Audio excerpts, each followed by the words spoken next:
es un poco coñazo, a alguno le va a parecer un poco coñazo, y por eso voy a hacerla corta, pero quería hacerla. La he titulado así: Planners, levantemos la cabeza o nos hundimos todos juntos, porque es algo personal, pero lo quiero compartir. Me parece tan apasionante este trabajo, tan apasionante, montar historias, discutir si somos relatadores de relatos o influenciadores de opiniones, o si conversamos o si dejamos de conversar, que estamos todo el día así, ¿no? Mira, lo que hacemos es apasionante y no levantamos la cabeza, ¿no? Entonces yo creo que en este entorno de cambio en el que estamos, estaría bien levantar la cabeza un poco. Tampoco se trata de cambiar el mundo, pero levantarla, mirar un poco qué hacemos y luego seguir, ¿no? Entonces quería empezar reflexionando sobre la palabra consumo, una palabra que utilizamos continuamente cuando estamos trabajando. Consumo viene del latín, consumere, y significa gastar y destruir. Y básicamente la humanidad ha ido consumiendo, gastando, destruyendo para sobrevivir, ¿no? Gastando alimentos, destruyendo grasas para no tener frío, etc. Hasta que, os he dicho que era un poco coñazo, hasta que en el siglo XVIII, por el desarrollo industrial, el consumo empieza a cambiar. Los que fabrican, ¿no? Para reducir el coste marginal, es decir, el coste que tiene producir una unidad más, empiezan a fabricar mucho, ¿no? Y como fabrican mucho, hay que consumir más, ¿vale? Con lo cual, ya a principios del siglo XX podemos hablar de que estamos en la sociedad de consumo de masas, ¿no? Todos vamos consumiendo muchas cosas y superamos un poco la supervivencia humana, vamos. Esto se acelera en el siglo XX y llegamos a lo que algunos filósofos y sociólogos hablan de la sociedad del hiperconsumo, ¿no? Donde consumimos absolutamente de todo. Básicamente ya queda antiguo hablar de que consumimos por necesidades, consumimos por deseos, y por deseos que ya ni tengo, pero consumo, ¿no? De hecho nos levantamos, ¿no? Abrimos la luz, estamos consumiendo. Nos vamos al grifo, abrimos el grifo, estamos consumiendo. Desayunamos, en casa afuera, estamos consumiendo. Cogemos un autobús, estamos consumiendo petróleo, ¿no? Estamos consumiendo absolutamente todo el día. Básicamente, lo que define la sociedad del hiperconsumo es que la estructura organizativa de nuestra civilización se basa en el consumo. Todo. Todos sabemos que todo lo que no vende no sirve, aunque no tenga esa finalidad, pero no se aguanta, ¿no? Cualquier actividad cultural, si al final no hay algo que a alguien le genera poder vender, ¿no? Pues no lo patrocina, etc. Está absolutamente todo montado alrededor del consumo. Entonces, ¿por qué me estoy enrollando sobre esto? Porque el hiperconsumo cambia los valores de la sociedad, ¿no? Como tenemos que generar necesidades de consumo, generamos estilos de vida, cambios de hábitos, etcétera, para que se consuma más, ¿no? Entonces estamos cambiando los valores de la sociedad y dices, joder, eso es lo que quería decir yo al levantar la cabeza, ¿no? Dices, yo creo que trabajo en algo que tiene que ver con eso, ¿no? De hecho, hay Bauman, ¿no? Un filósofo, habla de la sociedad líquida, ¿no? Y quiere decir con eso que los valores que tradicionalmente se construían o desde entidades como, pues desde la religión, a la familia, a la escuela, etcétera, ahora pues las construyen las empresas, el marketing, la publicidad, ¿no? Y por eso le llaman líquidas, porque eso cambia continuamente. Quería poner unos ejemplos de estos cambios de valores sin ser muy concreto, ¿no? La sociedad del hiperconsumo ha llevado de lo colectivo a lo privado, ¿no? Los nacionalismos, las religiones, las revoluciones, estas cosas pintan bastante menos, que tienen que ver con la colectividad, y cada uno consume pues desde su individualidad, ¿no? Básicamente pues crecen ahí valores como el bienestar, o sea, cosas relacionadas con el bienestar psicológico, el ocio, la belleza, cosas que nos parecen muy del día a día, ¿no? El hedonismo, el divertirse. Estos son valores de nuestra sociedad, pero que antes no eran valores. Y yo no digo que esté bien ni mal, pero esto no lo era. Lo hemos ido generando porque queríamos generar consumo. Y cuando trabajamos esto decimos, hostia, para que esto se compre más hay que ligarlo que te diviertes más y no sé qué. El consumo hace años, o sea, hace décadas, tenía que ver con la posición social de uno, ¿no? En función de su posición social consumía más o menos. Eso ha muerto. Ahora todo el mundo tiene acceso al consumo, con lo cual es una decisión más individual. Fijaros en este valor, se ha universalizado la búsqueda constante de experiencias, ¿no? Es un valor de nuestra sociedad, buscar experiencias nuevas, probar cosas, vivir cosas, etcétera. Está bien, pero viene para que consumas más. O sea, es lo que ha creado este valor, ¿no? Y seguro que tiene cosas buenas, pero quizás si le vemos el origen decimos, hostia, igual me estoy pasando, ¿no?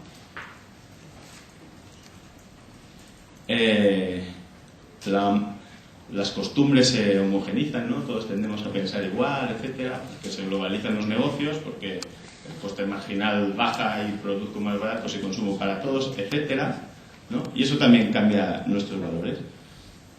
Y las identidades, ¿no? Las identidades que antes se definían por estatus social, por geografías, etcétera, hoy definimos identidades pues, por hobbies, por deportes, por lo que me gusta, casi por marcas muchas veces directamente, ¿no? Insisto, yo no estoy criticando esto. Lo que digo es que si levantas la cabeza y dices, joder, lo que estamos haciendo, los que estamos trabajando, pero en el meollo de generar consumo. La publicidad es un motor que le damos fuerte para generar consumo, ¿no? Y por lo tanto estamos transformando valores. Y los planners encima somos los que hablamos de eso continuamente, ¿no? Y insisto, es tan divertido que a veces dices, pero ¿qué coño estoy haciendo? ¿No? ¿Qué ocurre? Por eso quería hablar de esto aquí, que la crisis actual, económica, claro, sino las crisis de hambre y tal no son crisis, ¿no? De hecho, el mundo se muere de hambre, nunca hemos dicho que haya crisis. Pero las económicas, ¿no? Porque no se vende, pues demuestra que quizá estos valores del hiperconsumo no son sostenibles, ¿no? Y básicamente no son sostenibles ni a nivel social. Fijaros en que la nueva pobreza es la gente que no consume, que no tiene capacidad de consumir, la gente mayor con pensiones bajas, los jóvenes que no tienen trabajo. Esas son en los continentes donde no hay comercio, ¿no? Esa es la nueva pobreza, la que no consume, ¿no? A nivel psicológico hay gente infeliz porque no tiene lo que parece que tiene que tener, o porque ¿no? hay distintas patologías incluso diagnosticadas relacionadas con el consumo. Y luego, evidentemente, lo medioambiental, que ya no se aguanta por ningún lado, ¿no? Por lo tanto, los que nos dedicamos a esto, y aquí cada uno piensa de una manera distinta, tampoco estoy aquí haciendo una reflexión desde una postura ideológica, aunque tengo la mía, evidentemente, pero lo que sí que me parece una irresponsabilidad es no pensar, y no levantar la cabeza, y no poner cada uno sus límites, los que crea. Como si uno decide que no pone ninguno, pero que sea una decisión y no sea una inercia, ¿eh? A mí yo me pongo a reflexionar en esto porque yo al menos me he tirado años, qué guay esto, ¿no? Y dices, hostia, yo pensaba que vendía cacahuetes y lo que estoy haciendo, ¿no? Por lo tanto, esto no era nada más que una invitación a poner límites a estas cosas, ¿no? No sé si he sido muy teórico, pero me venía un ejemplo para buscar uno que me parece muy clarito, ¿no?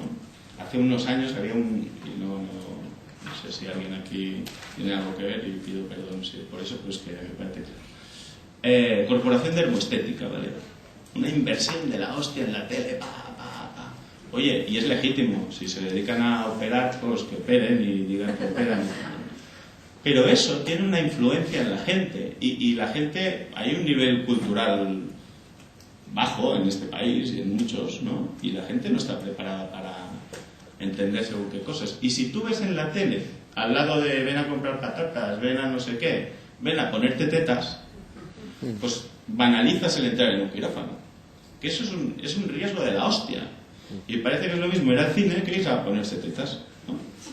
Para ya no entrar en decirle a una chica que tiene las tetas feas que se las ponga, ¿no? Es que ya también es un cambio de valor. todo incide, y creo que tenemos que pensarlo, ¿no? Y poner límites a eso. Eso era.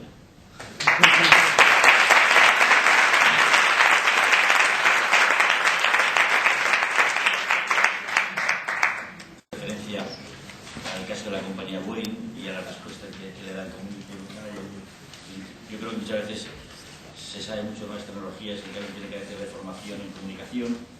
Comentaba también Alfonso el caso de los resultados del estudio de imagen de agencias, del DISC-SCOPE, donde la planificación estratégica son los anunciantes, la hacen los anunciantes. Y todo eso me lleva al tema de la formación y a plantear a la mesa si tienen la formación suficiente los planes para dar respuesta, digamos, a la nueva realidad del mercado, y si no es así, de alguna forma, ¿cómo se están supliendo esas carencias? ¿Qué recursos se están invirtiendo a cualquiera de los 4 profesionales que nos acompañan? La pregunta sería, ¿quién quiera empezar? ¿Quién abre el fuego? Miguel, Alex.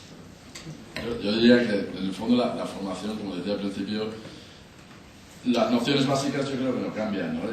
Pero o sea, lo que es los valores básicos humanos, como decía Jem, ¿no? Los básicos y puros no cambian, igual que las nociones básicas y puras de nuestro negocio no cambian. El resto cambia constantemente y yo creo que la única manera de aprender es haciendo. O sea, los planes de la agencia al final es haciendo y en experimentación constante, ¿no?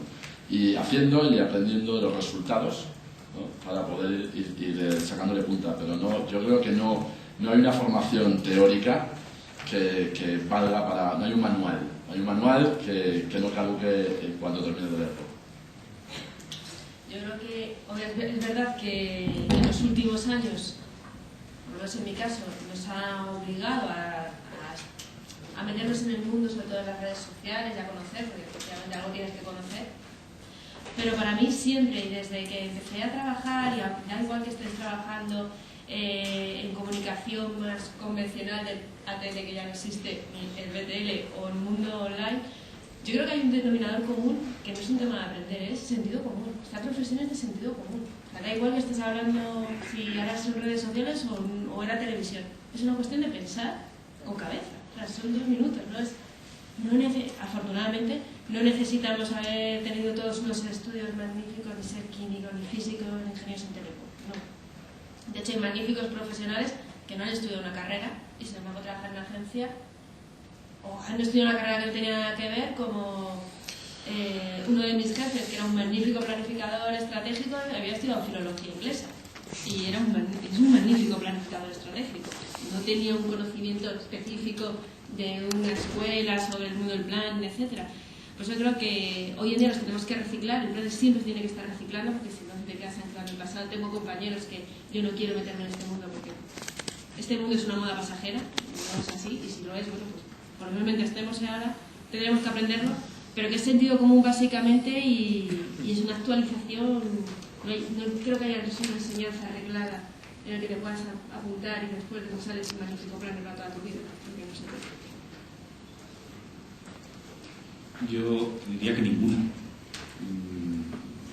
Lo que entendemos por formación de manera estándar, es decir, eso, acudir a sitios, pagar cursos, etc. Nunca me han pagado un curso, ni siquiera las clases de inglés que me habían prometido en contrato. Pues es algo que arrastro. Y entonces, formación ninguna. Yo cada vez que quería aprender me tengo que cambiar de empresa. Para mí la manera de aprender los planes es cambiar de empresa, y dependiendo a qué se dedique esa empresa y dependiendo quién haya ahí y qué cosas se hagan, pues esa es la manera de aprender. Entonces, diría esto de la formación, para mí son las empresas como plataformas de aprendizaje, y es en donde nos vamos moviendo, donde no nos queda más remedio por la parte de un mundo. Sí, no, de acuerdo con todo. A mí, de la clasificación que hacía Alfonso antes de los tipos de estrategia, me sirve mucho para sacar conclusiones un poco bestias. Para mí la figura del planner es senior. Es que hay que saber de todo eso. Y entonces, cada uno estudia lo que estudia y va haciendo y va aprendiendo de lo demás, ¿no? Eso no quiere decir que alguien junior no pueda trabajar en un departamento de planning, pero seguramente será pues, un colaborador de algo, ¿no? Pero al final, para tomar las decisiones estratégicas de algo de forma fuerte hay que saber un poco de todo. Y eso tiene que ver pues, con las disciplinas y a ver con su evolución, no tiene más. Muy bien. Permitirme una pregunta más y luego doy paso ya. Ha hecho referencia antes a la crisis económica. Yo creo que está habiendo una crisis económica, pero también una crisis en cuanto al modelo de agencia tradicional.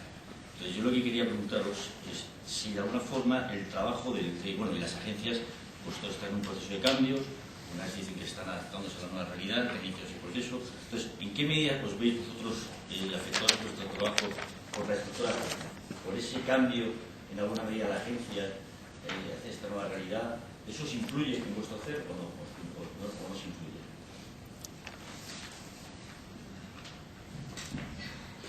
Yo creo que el contexto, obviamente, el contexto social y te condiciona el contexto económico, te condiciona la empresa en la que trabajas. Pero en esto creo que los planners, también por ese tipo de definición, van un poco a contracorriente.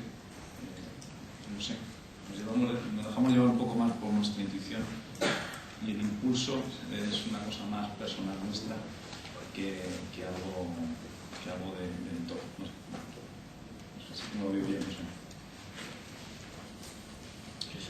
Sí. A mí me parece que hablamos de modelos de agencia. El trabajo del planner, al menos yo he trabajado en 3 agencias, tampoco, no sé si son muchas o pocas, pero en cada una el trabajo me lo he hecho yo. O sea, en función de lo que había, pues he encontrado mi forma de aportar valor, mi forma de interactuar, etcétera. Y me temo que es más o menos así en todas, ¿no? De hecho, cuando nos encontramos planners decimos, hostia, mira, un melocotón, una manzana, una pera, ¿no? Cada uno es de un estilo y cada uno encaja de una forma u otra. Con lo cual, la estructura es verdad que va cambiando, pero como tú al final dentro de la estructura también eres muy cambiante, ¿no? Pues en ese sentido afecta menos. Siempre un poco somos camaleones, ¿no? Y es un símil que utiliza muchas veces, ¿no? Al final pues vamos cambiando la alimentación en función del entorno y bueno, por ahí nos movemos. Y yo creo que en mi experiencia justamente normalmente es el planner el que ha ido introduciendo los cambios antes que la propia agencia. Como el planner es el que, en teoría somos la voz del consumidor, son los que primero reciben los cambios que están ocurriendo en la sociedad y tú poco a poco te vas introduciendo cosas, deberíamos meter esto, también depende de la estructura. En caso de Fichero un poquito, es muy flexible y nosotros enseguida podemos hacer grandes cambios en modo de operar. Una multinacional es mucho más complicado porque bueno, es una estructura más rígida. Yo creo que es el planner que abre muchas veces el camino. Yo creo que la clave ahora, pues, en una época, en un periodo de crisis, realmente es cuando se ve el planning que es accesorio, o el planning accesorio bonus track, que lo llaman, o realmente el planning que es clave, ¿no? que ha conseguido generar un proceso orgánico de pensamiento, no un proceso riguroso y jerárquico de pasos, sino, como decía Jen, ¿no? Cada agencia es un mundo y el rol de planner es distinto. Pero lo que sí que tienen en común es que por lo menos sí que garantizan cierto rigor a la hora de pensar estratégicamente, dentro de la flexibilidad que la palabra rigor tiene, ¿no? Pero no es, yo creo que garantiza que el pensamiento no deje de fluir de una manera orgánica, y si con eso has conseguido hacerlo bien y te has convertido en una pieza, tú y tu equipo, en una pieza fundamental para la calidad del trabajo, desde luego no va a ser un accesorio y entonces no eres sacrificable. No quiero yo polarizar las preguntas. ¿Tenéis alguna pregunta? Por aquí. Y luego...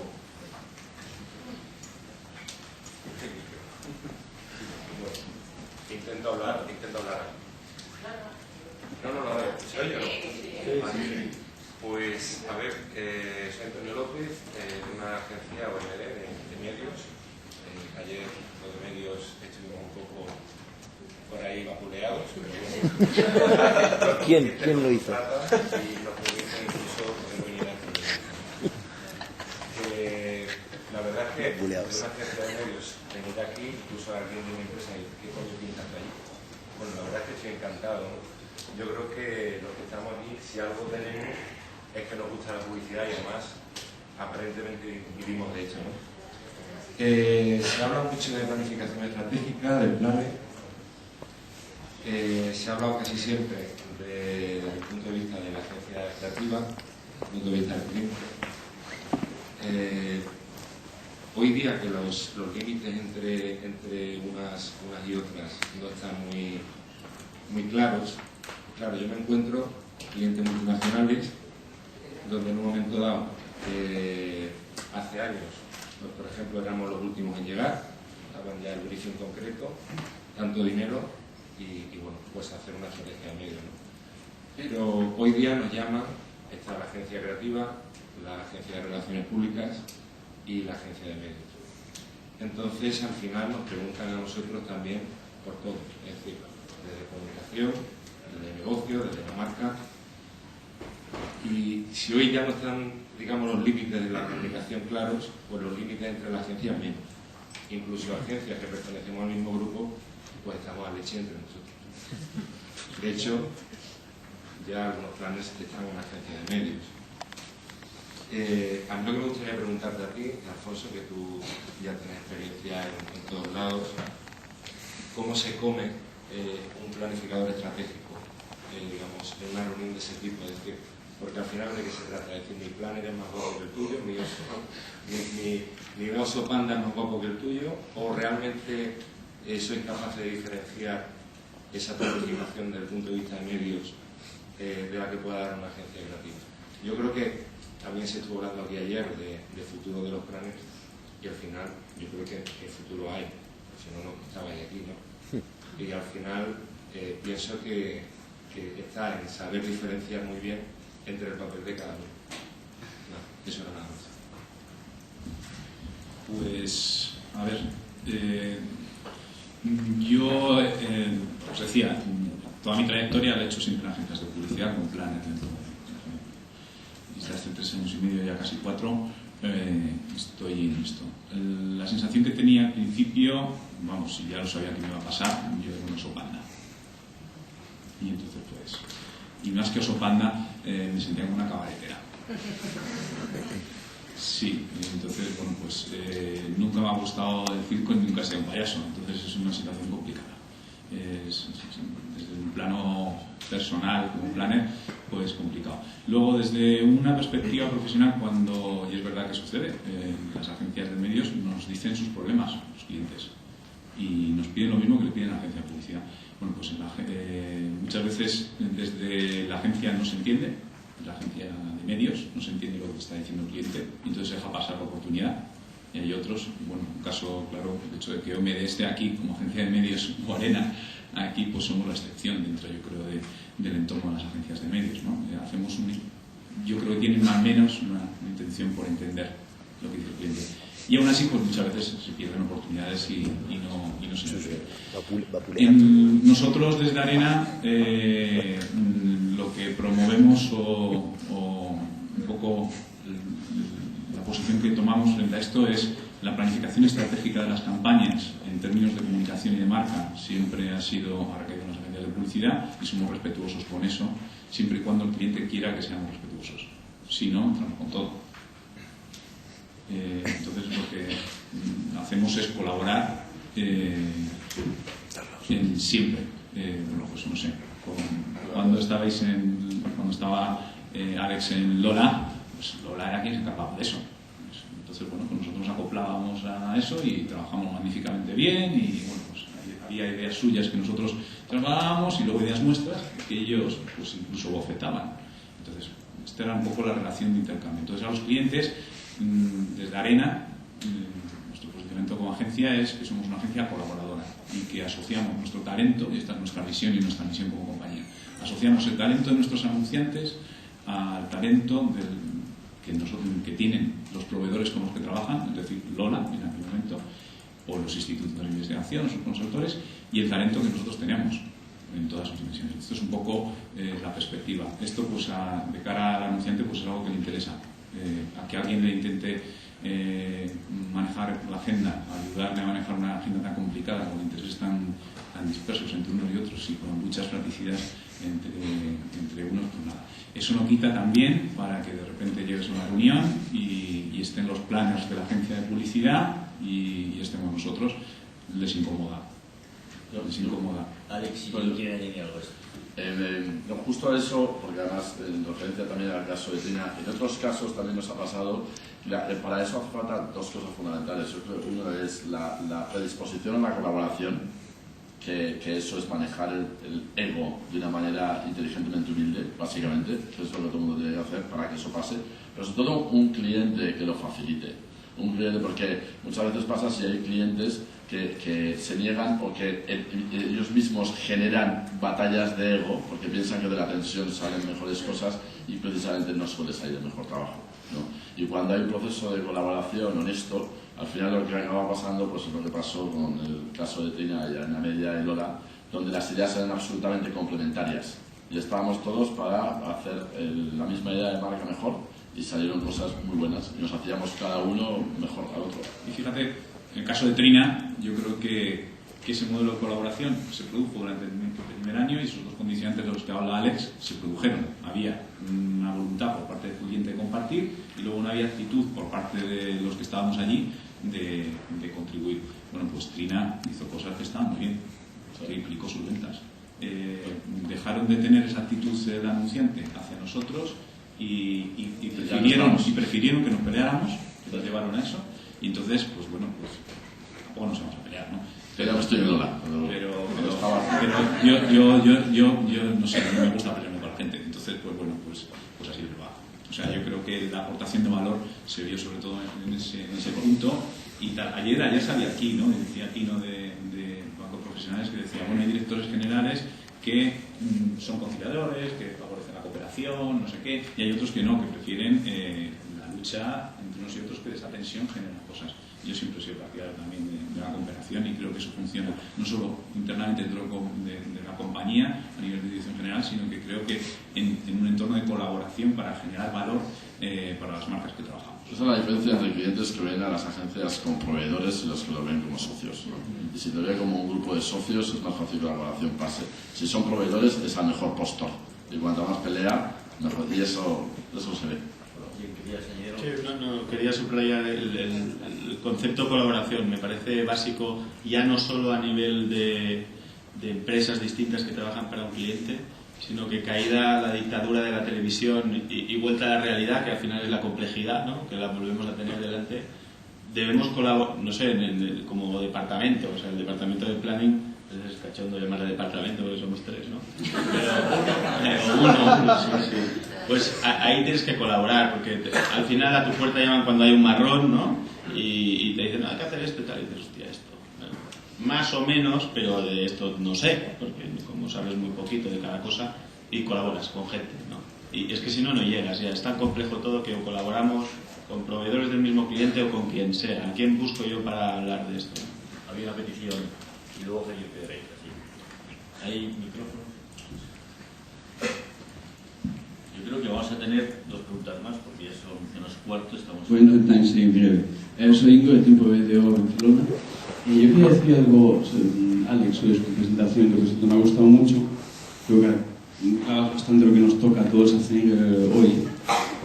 Pero me ha hecho pensar en lo que has dicho cuando hablabas sobre el hombre de Old Spice, ¿no? Que cuestionabas que había dejado de hablar en Twitter, ¿no? Entonces, claro, yo pensaba, hostias, ¿pero cuánto tiempo puede estar este hombre, ¿no? Conversando, hablando y generando su empresa, ¿no? Y yo la pregunta o la duda que planteo aquí es, ¿no será que este nuevo tipo de ideas que nos toca hacer, ¿no? Más engaging, que generen conversación, que sean sorprendentes, ¿no será que por su propia naturaleza tienen una vida, al menos ejecucionalmente, más corta? Porque al final, es decir, si ya no generan se basan mucho en las empresas, en la novedad, ¿no? Eso es lo que hace hablar de alguna forma. Es decir, yo me pregunto, el señor Old Spice, no sé si volverá y si vuelve de qué forma, porque quizás este nuevo tipo de ideas tienen, al menos ejecucionalmente, una vida más limitada, ¿no? Aunque la idea madre puede seguir siendo la misma. No sé qué opináis. Sí, en este caso, y no solo en este caso, lo que ha pasado en varios, yo creo que hay que diferenciar entre lo que son las ideas de marca y lo que son las ideas de campaña. Y esa es la clave. Yo creo que una idea de marca no caduca tan pronto, y de hecho debería estar 10, 15 años. Una idea de marca, una ambición de marca, debería ser constante y consistente a largo plazo. La idea de campaña es lo que caduca, porque Como decía John Grant, que tiene una definición buenísima, al final la idea de marca es la idea detrás de la marca. La idea de campaña es la idea que se le ha ocurrido a la marca. Es una idea que se le ha ocurrido a la marca hoy, como consecuencia de tener un pensamiento que es muchísimo más duradero. Entonces, las ideas de campaña al final lo que van a ser demostrar que ese pensamiento estratégico y perdurable es verdad, ¿no? Entonces, hoy tienen al hombre de Old Spice, mañana tendrán a otro. Pero la idea de marca de Old Spice no es el hombre del desodorante. La idea de marca de Old Spice es celebrar la masculinidad. Y eso lo pueden hacer durante 15 años. Hoy lo han hecho con un tipo que se pone desodorante y te habla en Twitter. Pero la conversación no va sobre el tipo, va sobre la masculinidad. Y eso es donde Planning tiene la labor de identificar de qué estamos hablando, no cómo lo estamos haciendo. Y aquí estamos hablando de un valor que es perdurable y que se puede hablar de 1000 maneras distintas. Y eso es identificar, sobre todo cuando trabajas en una agencia, estás trabajando con un equipo, enseguida detectas lo que es una campaña caducable, una idea caducable, que tiene mucho ruido, que tiene notoriedad. Hay grandes agencias en este país y en otros países que son profesionales en generar notoriedad temporal, ¿no? Y no hay ningún problema si debajo de eso hay una base, que es la que va a alimentar todo lo demás. Una última pregunta, Felipe Piedrahita.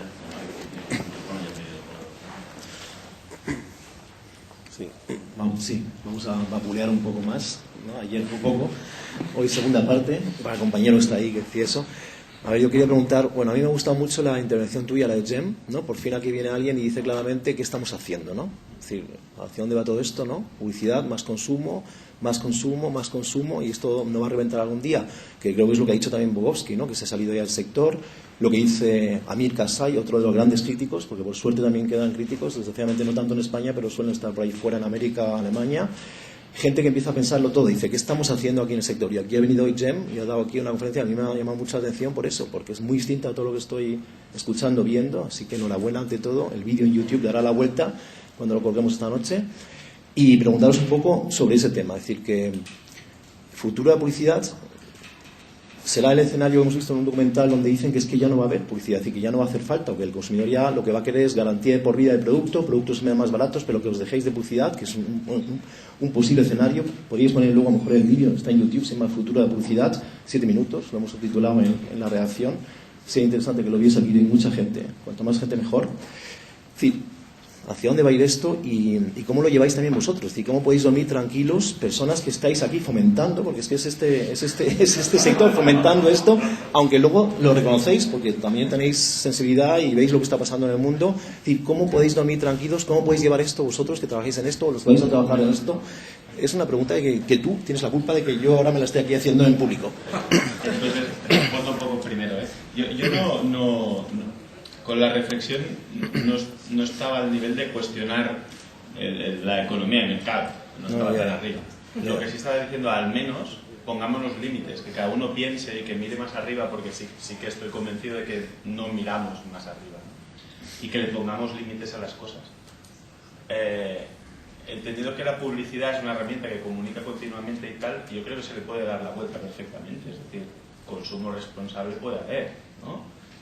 Va contra las campañas, contra todo lo que hacéis, ¿no? Consumo responsable es dejar de hacer marketing agresivo, de hacer cosas, responsables vender. Se pueden hacer, ¿no? Yo creo que el marketing puede ser responsable, ¿no? Es difícil cuando uno se encuentra en la situación, viene un anunciante, te viene una tabacalera y tú le dices a tu jefe, como le dice yo una vez, mira, no soy médico, esto no, lo que hago ya sé que no es importante, pero mira, si vendo patatas fritas pues me siento bien, y si vendo tabaco pues no. Igual fumo, pero paso a venderlo. Y no sé, estaba en lo individual, ¿no? en el ponerse tal. Pero sí que es verdad que cuando estás pensando en algo, y pongo ejemplo campaña para niños, ¿no? No hace poco recibí un mail, es que ves solo la cabecera, el título, ¿no? Y el título era ¿cómo podemos influir a los niños mejor? Y alguien con toda la buena fe me ha dado un estudio de investigación de cómo influir a los niños, ¿no? Hostia, pero el título te acojona. Dices, hostia, eso es usaranos, ¿no? Se llamaba eso. Claro, a un niño le convence yo lo que quiera, ¿no? O al menos te sientes así. Pero si tú haces una campaña para niños, pues cuando piensas te ocurren mil cosas. Y dices, pues esta. Es que esta ni se la voy a proponer al cliente, porque no me parece bien. Y vas con los que te parecen. Y si el cliente te dice a otra, dices, a mí esto me parece poco ético. Y a ver qué dice. Bueno, pero lo puedes decir, no sé. Esa capacidad sí la tenemos cada uno de nosotros, claro. Ya, cambiar el mundo igual no, pero al final el mundo es la suma de todos. ¿Los demás? Yo creo que es una responsabilidad compartida. Lo que pasa es que esto es la punta del iceberg, ¿no? Pero desde luego no habría comunicación y publicidad si no existieran productos detrás, ¿no? Entonces, yo creo que es una responsabilidad compartida. Y luego, los límites son límites éticos para saber tú hasta dónde vas a contar y dónde vas a dejar de hablar, básicamente, porque a lo mejor estás mintiendo, ¿no? Yo tengo un caso especial en Estados Unidos con mac and cheese, que son unos, no sé si lo conocéis, de Kraft, que son unos macarrones. El aspecto en la caja es bastante poco apetecible y son macarrones secos y queso en polvo. Y básicamente el brief que recibimos era cómo conseguimos convencer a la madre de que esto es bueno para sus hijos. ¿No? Y decíamos, claro, pues es imposible porque esto no es bueno para sus hijos. Esto es queso en polvo y entonces el insight que te daban era la madre no se cree que este queso sea sano. Ese era el insight. La madre no se cree, lo que hay que sacar es el escepticismo. Entonces decían, bueno, pero vamos a ver, una cosa es intentar cambiar de opinión y otra cosa es hacerlo a través de la mentira, ¿no? Y entonces ahí, cuando no te deja, y te digo, y realmente la responsabilidad muchas veces no es tanto de la agencia, muchas veces el anunciante de una necesidad, te empuja hasta un límite que al final acabas haciendo sus propios trucos. Como hacen los anunciantes que muchas veces utilizan, como bien decía, creo que era un tipo de Ogilvy, decía que los anunciantes utilizan la investigación como los borrachos utilizan las farolas, como apoyo y no como iluminación, ¿no? Pues, cuando tienes que demostrar que lo que te han obligado a contar no es verdad, muchas veces puedes utilizar investigación para que la gente diga, perdona, esto no es verdad, ¿no? Y ya tienes validación, no eres tú solo poniendo tus límites éticos. Pero, por eso decía lo de dormir tranquilo, ¿no? Yo duermo muy tranquilo, porque ¿no? yo empiezo a trabajar porque el que a lo mejor tengo menos tranquilo es investigación y desarrollo que genera unos productos que a lo mejor no son tan sanos, ¿no? Y porque yo duermo tranquilo porque tengo mis límites éticos muy claros. Me pregunta el jefe que si cortamos, digo que yo no el desayuno, pero de verdad no tengo una prisa porque hasta que no conectemos con... No, más que nada porque hay una ponencia que en teoría termina a las 2. Ya. Bueno, no, porque la vamos a hacer online y tenemos que conectar con Los Ángeles ahora, y todavía no sabemos nada de Rebeca, entonces, bueno, que no pasa nada. Yo sé, ya no es como el directo